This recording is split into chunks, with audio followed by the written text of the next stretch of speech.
Willkommen zurück zum zweiten Teil mit Maya. Im ersten Teil haben wir uns angeguckt, welche Faktoren das Verhalten von Maya begünstigen.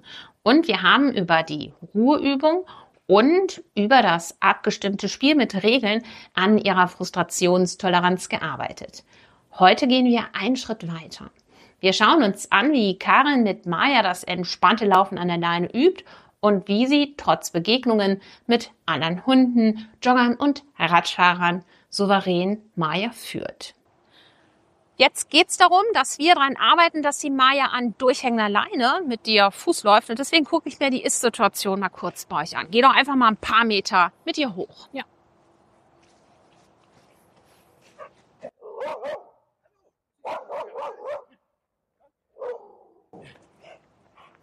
Okay, dann kannst du auch wieder zurückkommen. Dann habe ich das jetzt mal gesehen.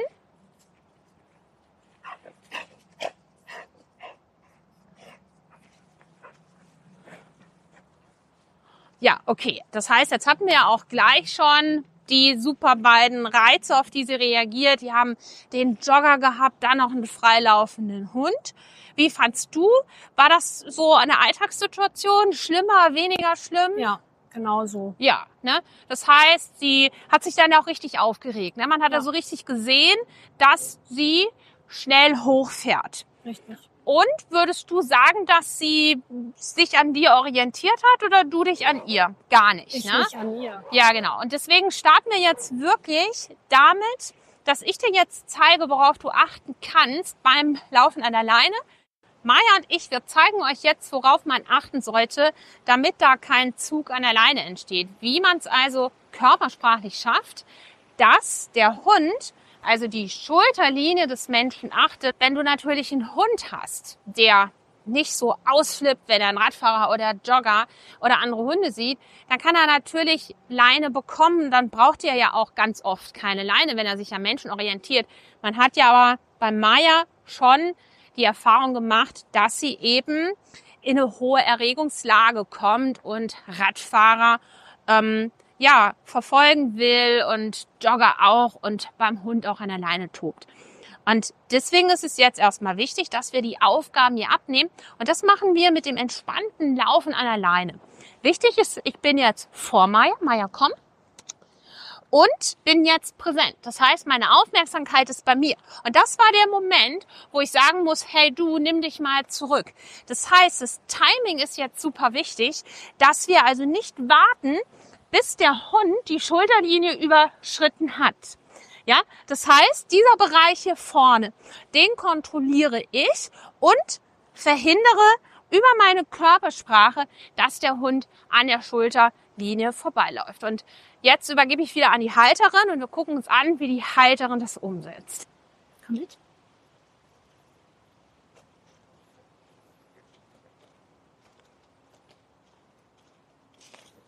Ja, stopp, bringen Sie mal bitte ins Sitz. Jetzt.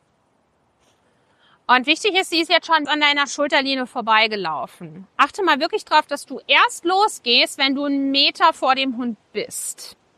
Komm mit. Ja, das Timing war gut und dann sofort weiterlaufen und schau mal wirklich, dass du in so eine Präsenz kommst. Genau, Kopf hoch, Körperspannung, du hast ein Ziel.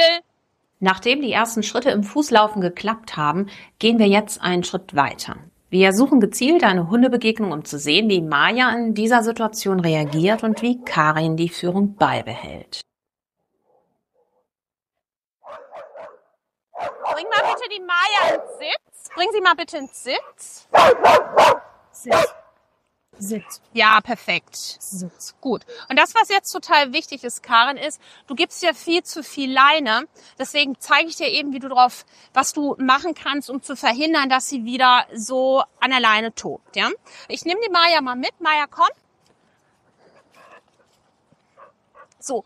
Also wichtig ist, dass die Leine durchhängt und dass wir verhindern, dass die Maya so ins Pumpen kommt und nach vorne schießt. Maya, Sitz. Und hilfreich ist es, wenn du sie auch kurz begrenzt, also ins Sitz bringst. Ja, damit wir sie aus dieser Situation rausholen. Ich zeige dir das jetzt gleich nochmal und gehe nochmal an dem Hund vorbei. Und danach bist du dran. Und du guckst, dass du es schaffst, dass du verhinderst, dass sie mit der Leine, also an der Leine zieht. Maja, komm mal mit. Gut, wir gehen dann nochmal aneinander vorbei und das ist schon der Moment, wo sie anfangen würde zu ziehen und das ist wichtig, dass du das dann verhinderst. Das ist der Moment, wo sie Stress bekommt und da nehmen wir ihr den Raum. Okay, dann bist du jetzt dran. Gut, bringen Sie mal bitte kurz ins Sitz. Sitz. Sitz. Okay, gut. Und wichtig ist, dass du vorne bist, dass du verhinderst, dass sie an der Leine zieht. Okay. Komm mit.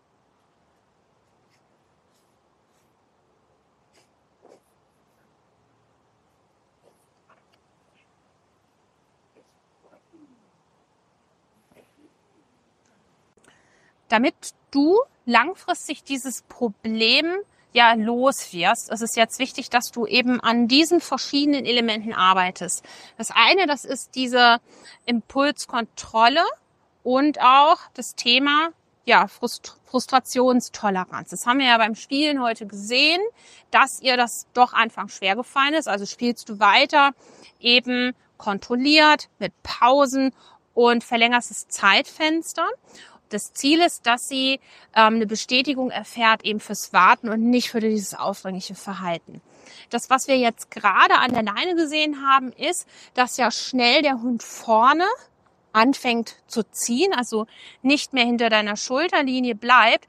Und das Problem ist, dass der Hund, der dann vor dir ist, ja auch noch für dich Verantwortung mit übernimmt. Und deswegen werden wir jetzt nochmal uns das genau angucken, wie du körpersprachlich sie so führst, dass sie nicht in den Verantwortungsbereich hingerät. Das heißt, jetzt gucken wir nochmal, dass wir das ein bisschen optimieren mit dem neben dir und nicht vor dir laufen, denn das wirst du so lange brauchen, wie sie noch auf diese Reize reagiert. Also tatsächlich ein paar Wochen, vielleicht auch 2, 3 Monate, denn sie ist ja jetzt schon 7 Jahre und zeigt das Verhalten auch seit 6 Jahren. Das ist ein Muster und deswegen ist es jetzt wichtig, auch Management zu betreiben.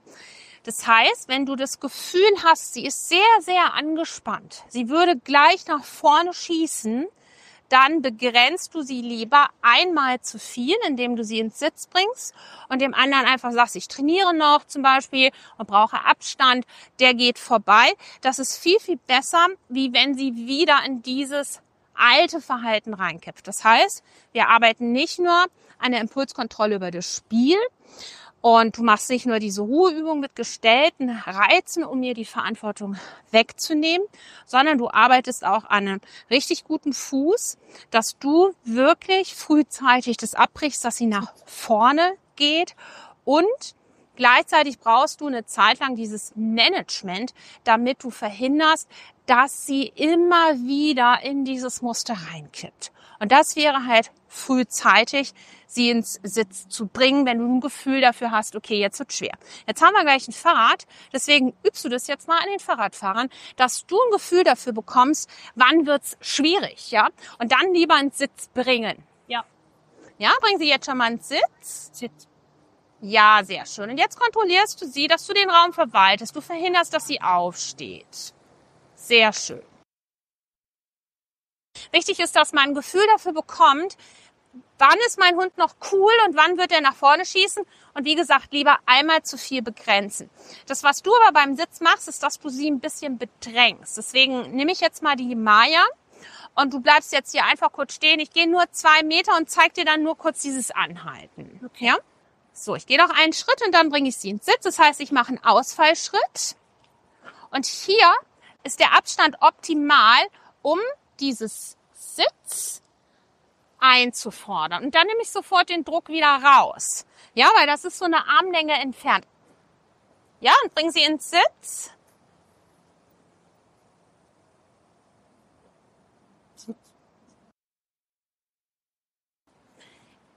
Das, was wir jetzt noch optimieren, ist deine Ausstrahlung. du neigst dazu, das gut zu überdenken, was du machst. Und dann wirkt das so verlangsamt auf den Hund. Wie wenn du jetzt gerade eben drüber nachdenkst, wo geht denn der nächste Urlaub hin? Und das, was wir aber brauchen, ist, dass du in so eine Handlungsfähigkeit kommst. Das ist die Bauchenergie. Hey, ich habe einen Plan, komm mit. Also, dass du durchsetzungsstark auch wirkst. Und deswegen ist es wichtig, also gar nicht in Zeitlupe das Ganze zu machen, den Körper aufzurichten, eine Körperspannung zu haben, auch mit einer Core-Anspannung, also eine Anspannung aus dem Körper, aus dem Bauch heraus, dass du sie ins Sitz bringst. Ne? Du versuchst jetzt mit so einer leichten Handbewegung sie anzuhalten.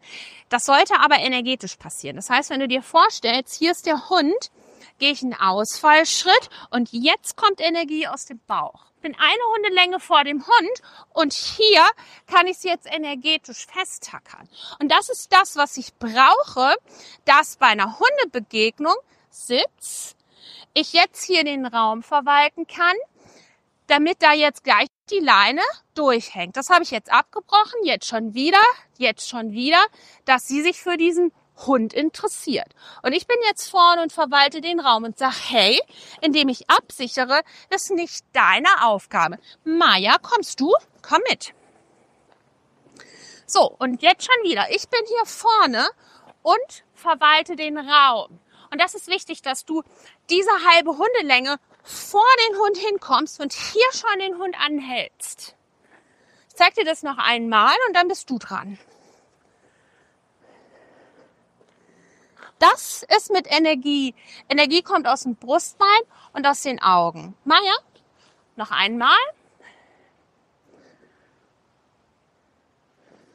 Das ist das Anhalten. Dann gucke ich mir an, wie viele Tatzen geht der Hund. Bleibt er stehen? Könnte ich jetzt dieses Sitz sagen, aber jetzt bist du dran.